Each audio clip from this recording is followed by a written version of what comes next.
Hebrews 12. Therefore, since we are surrounded by such great clouds of witnesses, let us throw off everything that hinders and sin that so easily entangles.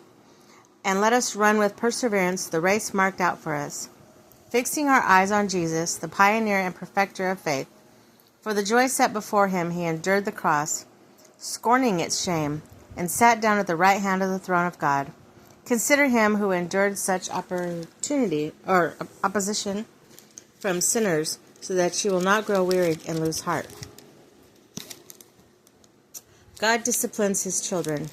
In your struggle against sin, you have not yet resisted to the point of shedding your blood.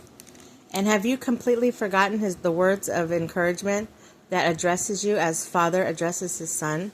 It says, "My son, do not make light of the Lord's discipline, and do not lose heart when he rebukes you, because the Lord disciplines the one he loves, and he chastens everyone he accepts as his son. Endure hardships and discipline." God is treating you as his children.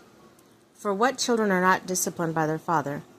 If you are not disciplined and everyone undergoes discipline, then you are not legitimate, not true sons and daughters at all. Moreover, we have had human fathers who disciplined us, and we respect them for it. How much more should we submit to the Father of spirits and live?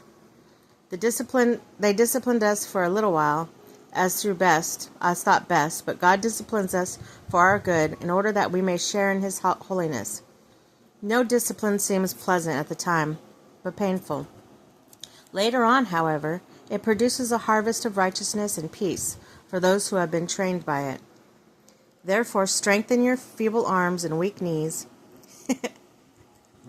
Make level paths for your feet. That's good. So that the lame may not be disabled, but rather be healed.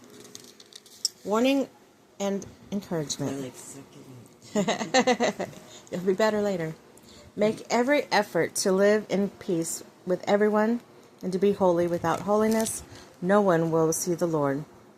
See to it that no one falls short of the grace of God, and that no bitter root grows up to cause trouble and defile many. See that no one is sexually immoral or is godless like Esau, who for a single meal sold his inheritance right as the oldest son. Afterward, as you know, when he wanted to inherit the blessing, he was rejected. Even though he sought the blessings with the tears, he could not change what he had done. The mountain of fear and a mountain of joy.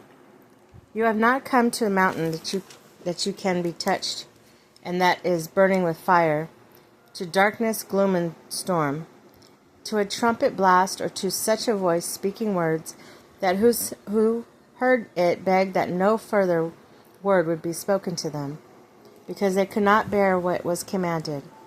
Even if an animal touches the mountain, it must be stoned to death. The sight was so terrifying that Moses said, "I am trembling with fear." But you have come to Mount Zion, to the city of the living God, a heavenly Jerusalem. You have come to thousands upon thousands of angels in joyful assembly, to the church of the firstborn whose names are written in heaven.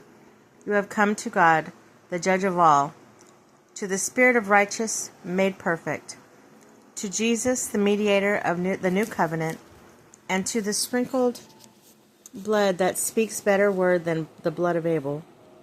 See to it that you do not refuse him who speaks. If they did not escape when they refused him who warned them on earth, how much less will we if we turn away from him who warns us from heaven? At the time his voice shook the earth, but now he has promised, "Once more I will shake not only the earth but also the heavens." The words "once more" indicate the removing of what can be shaken, that is, created things, so that what cannot be shaken may remain. Therefore, since we are receiving a kingdom that cannot be shaken, let us be thankful and so worship God acceptable with reverence and awe, for our God is a consuming fire.